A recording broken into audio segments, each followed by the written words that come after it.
Ang programang ito ay rated SPG. Striktong patnubay at gabay ng magulang ang kailangan. Maaaring may masiselang tema, lengguwahe, karahasan, sexual, horror o droga na hindi angkop sa mga bata. Dahil tinago nga nila ni Zoe itong katawan ni Don Pepe kung saan talagang nilagay nila doon sa likod ng sasakyan. Dito na nga sila ay niligaw ni Moira itong driver ni Don Pepe para ito ay makaalis na sila na kung saan talagang successfully silang nakalabas doon sa hotel na kanilang pinuntahan. Dito na nga talagang hinabol sila ng mga pulis upang ito ay habulin at talagang kausapin dahil may nilabag silang sa batas na tungkol sa trapiko. Dito na nga ay talagang hiningi ang kanyang ID na kung saan ipinakita niya ito. Dito na nga ay talagang may nanghihingi ng tulong sa likuran kung saan pinabuksan ng pulis ito at talagang sinabihan kung ano ang nilalaman doon at talagang takot na takot itong si Zoe.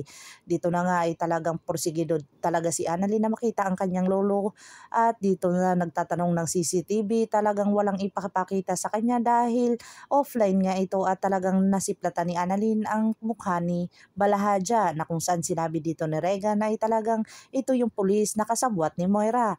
Agad-agad naman napaisip itong si Annalyn na tawagan ang kanyang tita Giselle at talagang ipaalam dito na hindi sila nagkita ng kanyang lolo Pepe. Dito ay nawawala daw ito at talagang sinabi ni Giselle dito sa kanyang kapatid na si Ubeng. Dito na ay wala silang magawa na kung saan talagang hahanapin na lang nila si Don Pepe at talagang si Dr. Carlos Benitez ay galit na galit dito kay Lynette kung saan pumunta at may pinapapunta na naman dito sa kanyang bahay at hindi sinasabi sa kanya. Under na under itong si Lynette kay Dr. Carlos Benitez na kung saan dapat niyang isipin na hindi dapat ganoon at mali ang ginagawa ni Dr. Carlos Benitez sa kanya at lalong-lalo na sa kanyang anak. Pero itong si Lynette ay talagang napakamartir at siya pa talaga ang nanghihingi ng tawa dito kay Dr. Carlos na wala naman siyang kasalanan. Pakakaabangan natin ang mga susunod pa na episode na ito. Ang abot kami na pangarap. If you like my story, please like, share, and subscribe para ma-update po kayo sa mga susunod pa. Yun lamang po at maraming salamat.